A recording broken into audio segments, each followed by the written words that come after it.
บายดีเดี๋ยวนี้เขาก็ได้ออกมาสนามบิน LA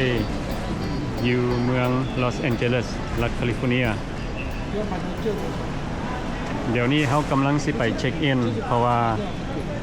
เขาก็สิได้เดินทางเมื่อเยี่ยมยามประเทศลาวอันนี้ก็สิเป็นแอร์ไลน์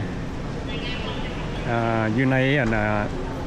International Airport ตัวนี้เนาะสุดนี้เขาก็สิได้ขี่ยนต์ China Southern Airlines และแอร์ไลน์พวกนี้สิอยู่อย่าง Check-in Area UA สงสัย Terminal A เนาะเข้ามาซอกเบิง China Southern Airlines นี่เนาะอยู่ทางสุดพี่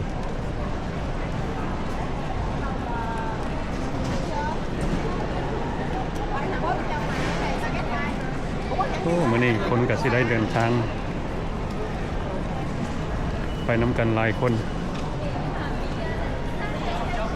นี่ก็มี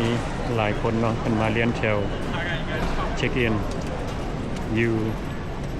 China Southern Airlines โอเคเดี๋ยวนี้เขาก็เช็คอินแล้วเรียบร้อยแล้วเนาะแล้วเพิ่นก็เอา2ทิเก็ตให้เขาทิเก็ตตัวที่1นี่สิจากลอสแองเจลิสไปหาประเทศจีนและทิเก็ตตัวที่2นี่จากประเทศจีนไปหาประเทศลาววันนี้เขาก็สิได้ขึ้นไปเกตของเขาเนาะ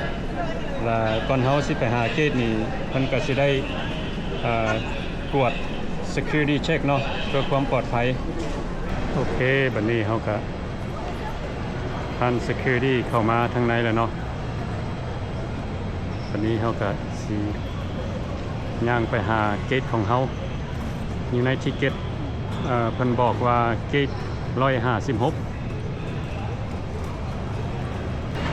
เขาก็สิเลาะทายให้ทุกคนได้เบิ่งเนาะว่าทางในสนามบินลอสแองเจลิสนี่เป็นมีอย่างแน่ขายอย่างแน่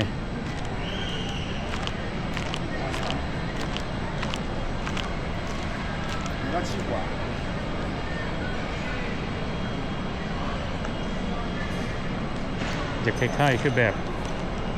ช้อปปิ้งมอลล์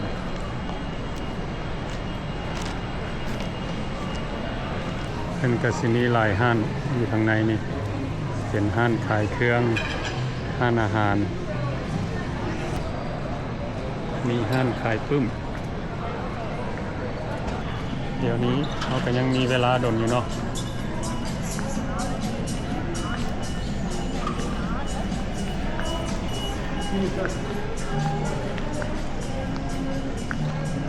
มันขายเสื้อ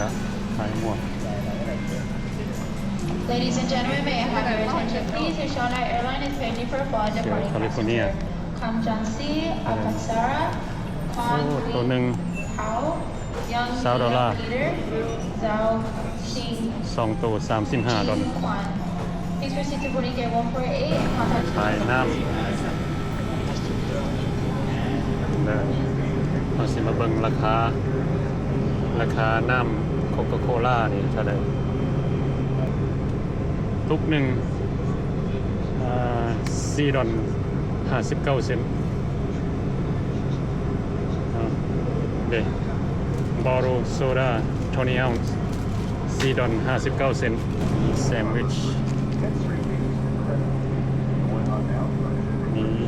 ของหวาน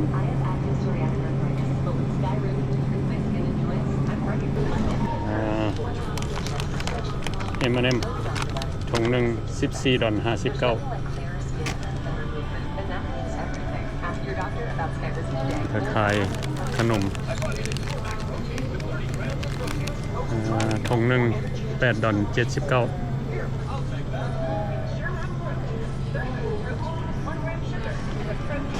เล่โพเทโต้ชิพของเพิ่น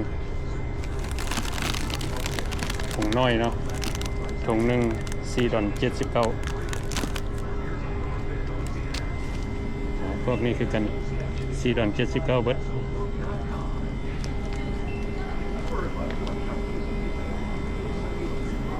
7 ดอล 99 อันหนึ่ง16 เอาทุกหนึ่ง4 ดอล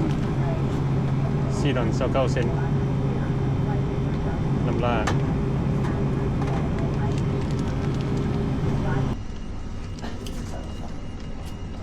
โอ้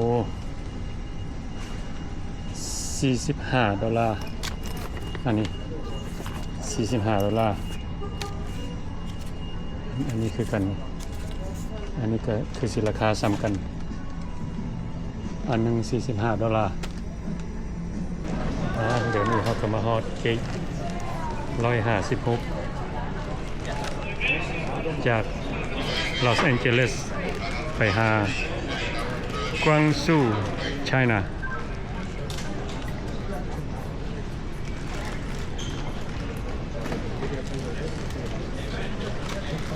ยนต์เพิ่นสิขึ้น 11:50 ตอนแรงนี่ก็มีหลายคนสิได้เดินทางไปประเทศจีน เดี๋ยวนี้พวกเขากำลังเลี้ยนแถวสิไปขึ้นยนต์เนาะบางคนก็สิถามว่าปียนต์ชุดนี้เขาซื้อเท่าไหร่ราคาปียนต์ของเขานี่$268 อันนี้ก็สิเป็น one way เนาะเขาบ่ได้ซื้อ round trip เขาซื้อ one way เพราะว่าเขาไปเยี่ยมยามประเทศลาวเขาก็บ่ฮู้ว่าวันที่ใดเขาก็สิกลับมาเนาะเขายังบ่ฮู้เทื่อบางเทื่อเขาอาจจะอยู่ดน帮你看一下 ，Hello，谢谢留言，This way please。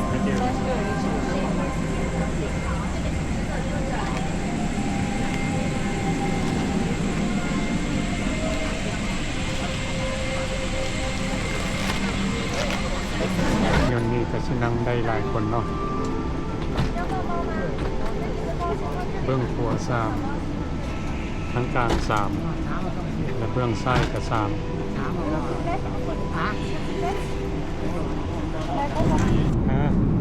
ยนต์ขึ้นบ่พอเท่าใดแล้วเพิ่นก็มาเสิร์ฟอาหารเนาะ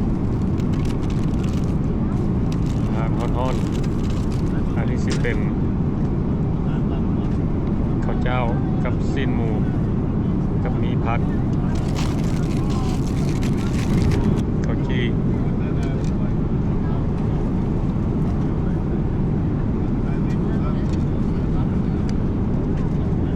แล้วก็มี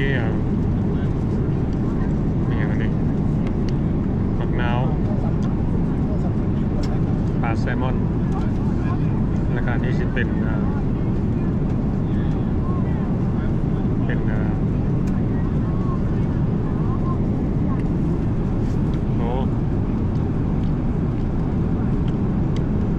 มันฝรั่ง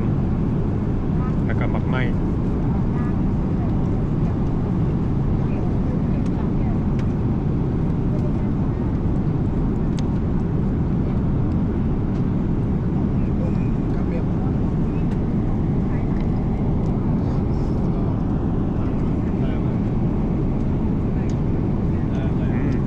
แซ่บหลาย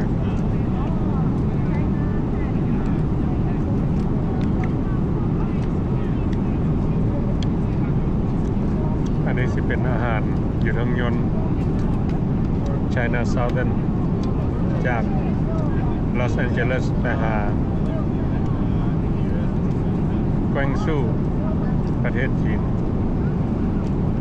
สิใช้เวลา14 ชั่วโมงเพิ่นสิเสิร์ฟ2 เทื่อเสิร์ฟอาหาร2 เทื่อ 1 minute 37 seconds later.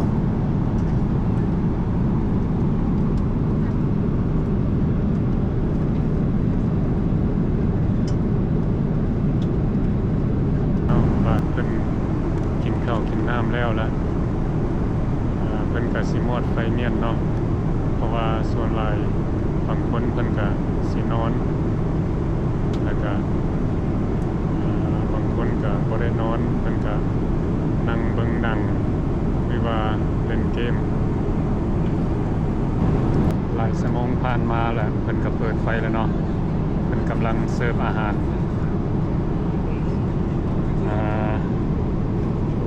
พวกเขายังอีกชั่วโมงหนึ่งกับ41นาทีสิไปฮอด4:50ตอนเช้าอันนี้ก็สิเป็นความไวของเพิ่น 1,300 กิโลเมตรพวกเขานั่งยนต์มาได้12ชั่วโมงกับ16นาทีมาจาก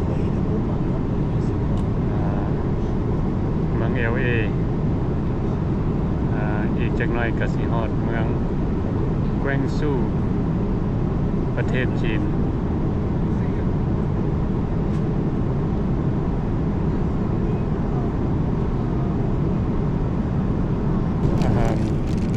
อาหารเช้าเนาะสิเป็นอาหารที่สองที่เป็นเสิร์ฟอยู่ทางยนต์ปักตงโก้ป่ะแล้วก็มีหมากไหมแล้วก็มีโยเกิร์ต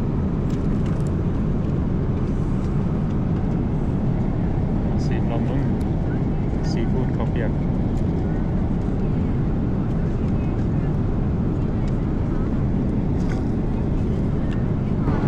可通过南方航空 App 小程序等网络平台查看登机口信息。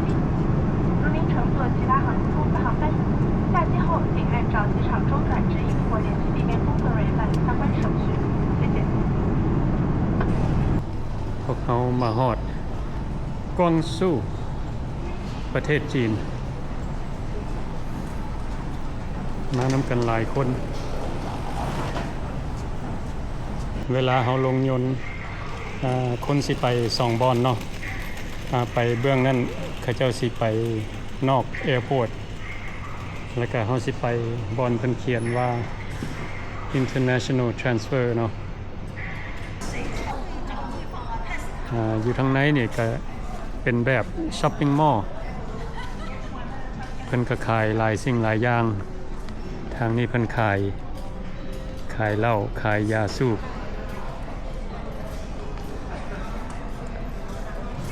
ทางพี่เพิ่นก็ขายเครื่องสำอางมียิงน้ำหอม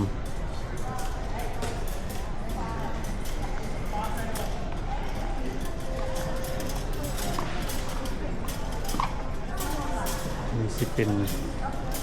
อย่างน้อนี่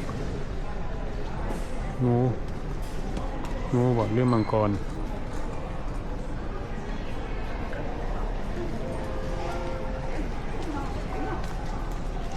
ทานเครื่องสำอางไม่ยิง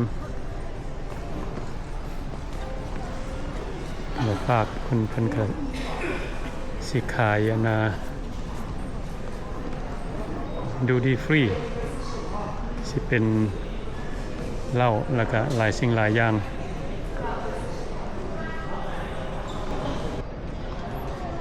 บางคนสิคิดว่าเขามีเงินหลายว่าซั่นเขาจังเที่ยวไปประเทศลาวอันนี้บ่แม่นเด้อพี่น้องเขาไปประเทศลาวก็ย้อนว่าอยู่ลาวทุกสิ่งทุกอย่างมันถูก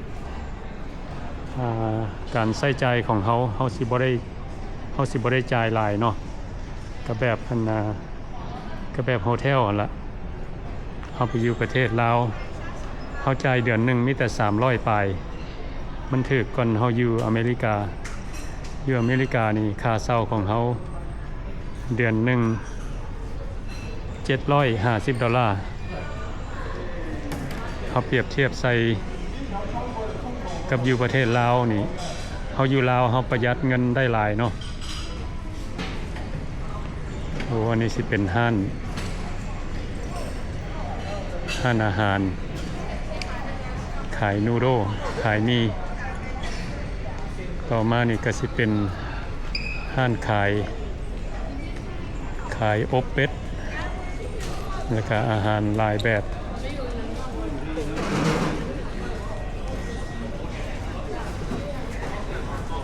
นี่ก็สิเป็นห้านอาหารคือกันโอ้อาหารเป็นแต่แซ่บเนาะต่อมาพี่ก็สิเป็นห้าน Chinese Cultural Gift และทั้งหน้าเพิ่นก็สิเป็นแต่ละเกตที่คนเขาเจ้ามาล้อถ่าขึ้นยนต์โอ้อันนี้มีอย่างทางนี้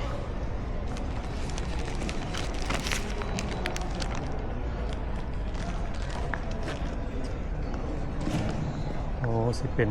บอนนอนพักผ่อน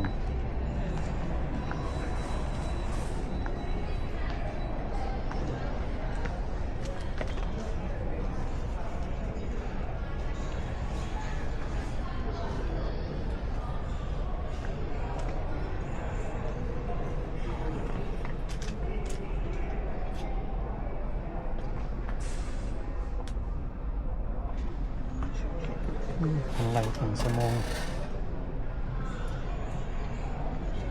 到12点。ก็ผมรู้เนาะว่าเป็นไรสมองแบบใดอันนี้สำหรับคน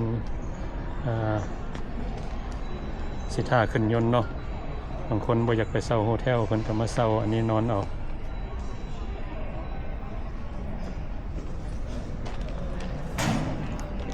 สำหรับเฮานี่บ่ยากดอกนี่นอนอยู่ตังนี่ก็ได้นี่บ่ท่าได้เสียเงินอีกเนาะ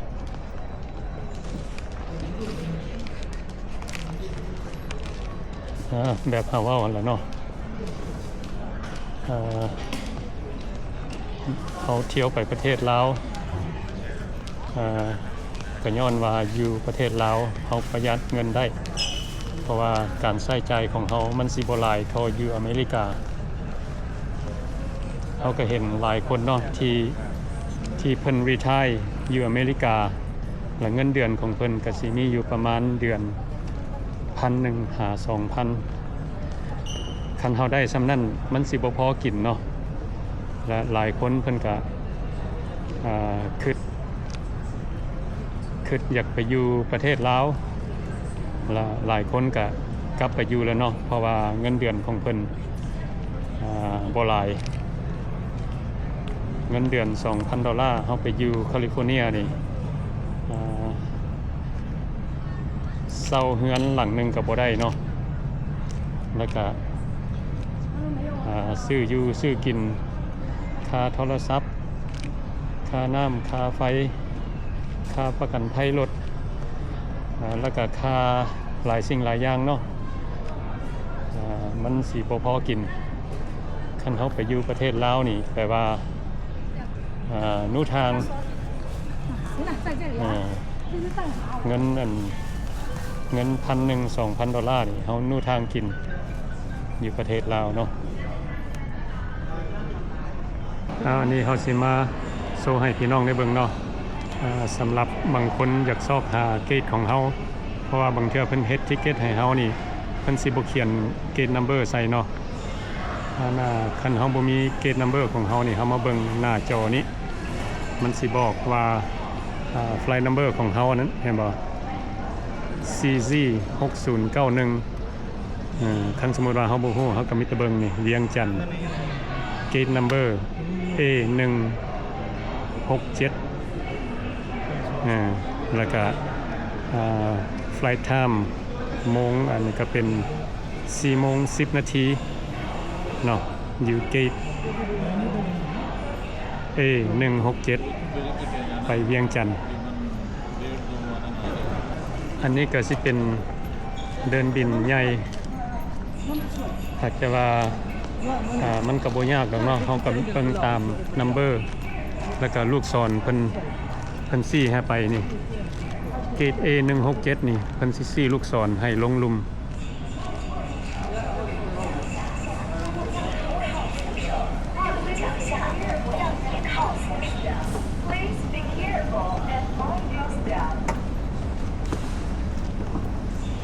เกตพวกนี้สิไปตามลูกศรนี่เบิดนี่ A167 A167 ไปเบื้องนี้เห็นบ่เขามาฮอดเกตเฮาส์เพิ่นก็เขียนบอกflight number CZ 6091เวียงจันทน์ยนต์สิขึ้น4:10 มันนี้เขาก็สิท่าอยู่นี่เนาะอันนี้ก็สิเป็นยนต์ China Southern จากเมืองกวางซู่ประเทศจีนไปหาสนามบินวัดไตอยู่เวียงจันทน์ประเทศลาวอีกจังหน่อยเนาะก็สิได้พากันขึ้นยนต์เดี๋ยวนี้ก็มีคนหลายที่มานั่งรอท่าสิไปประเทศลาวก็ส่วนหลายสิเป็นพี่น้องคนจีนเนาะ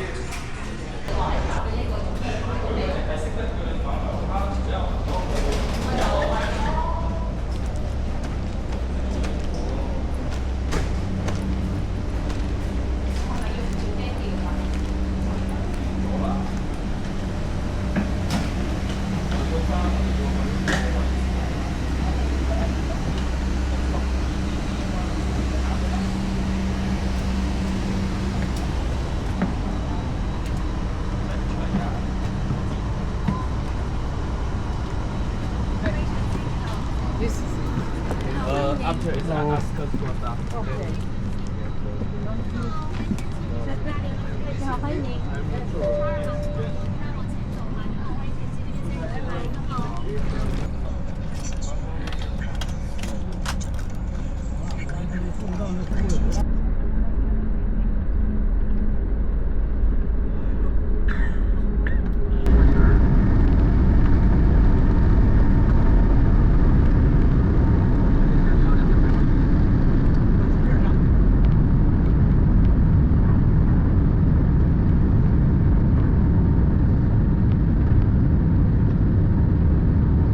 แบบนี้คักหลายเนาะ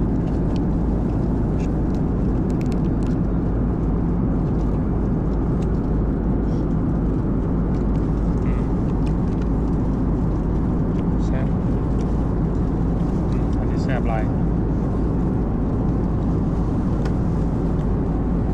กินอาหารแบบนี้คักหลายเนาะมีอาหารแซ่บๆแล้วก็นั่งเบิ่งวิวงามๆธรรมชาติ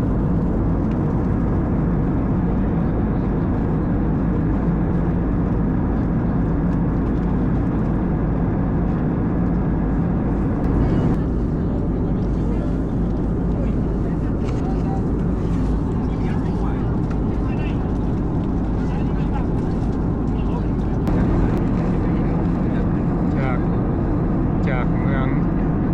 กวางซู่ประเทศจีนไปหาเวียงจันทน์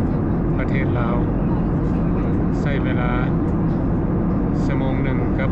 55 นาทีอันนี้ก็จะเป็นเมืองเวียงจันทน์ประเทศลาวยังกำลังสิลง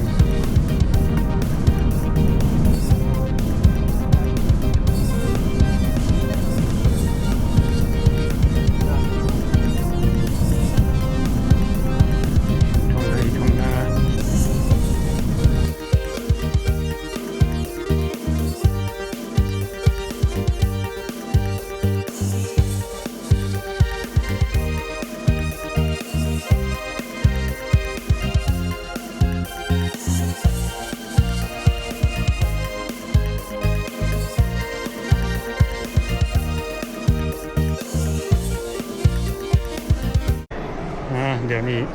เราก็มาฮอดแล้วเนาะสนามบินวัดไตอยู่เวียงจันทน์ประเทศลาววันนี้เขาก็สิมาแตกเงินแล้วก็ไปใส่เบอร์โทรศัพท์นี่เนาะสำหรับคนมาฮอดแล้วสมมติว่าเขาบ่มีเงินกีบเนาะเขามาแตกอยู่นี่ก็ได้อยู่เดินบินนี่เขาแตก$100 ได้2,171,500 กีบ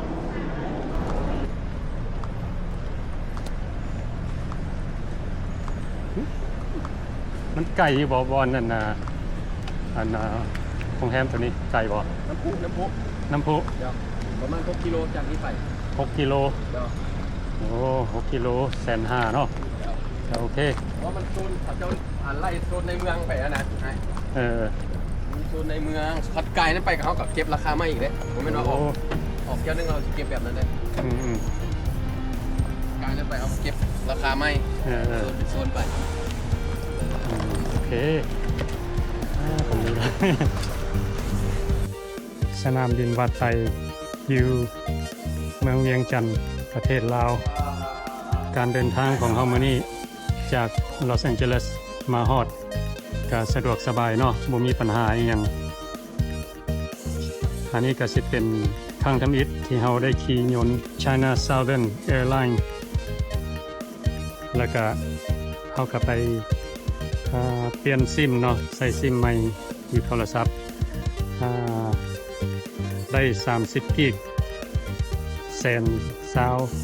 กสิกุมได้อยู่ประมาณมุ่งเดือนหนึ่งเนาะ30กิกบางเทื่อก็บ่ฮอดมาสุดนี้เขาซื้อปียนต์วันเวย์ราคา$268เป็นทิเก็ตวันเวย์เพราะว่าเขาก็ยังบ่ฮู้ว่าวันที่ใดเขาสิกลับบางเทื่อเขาก็สิอยู่ไปดนๆเนาะบัดนี้เขาก็สิได้จ้างรถแท็กซี่ไปหาโฮเทลของเขาเนาะเขาได้จองโฮเทลเมียนอันเอิ้นว่า Sunbeam Hotel อยู่แถวตลาดมืดริมคลองคืนหนึ่ง$20เขาคิดว่า$20ก็จะแพงหน่อยนึงเนาะเขาสิอยู่โรงแรมนี้ประมาณ2 มื้อแล้วก็เขาสิไปซอกตัวถือก่อนหั่นโอเควิดีโอนี้ก็บ่มีหยังหลายเนาะขอขอบใจเบิดทุกคนที่เข้ามาเบิ่งวิดีโอของเรา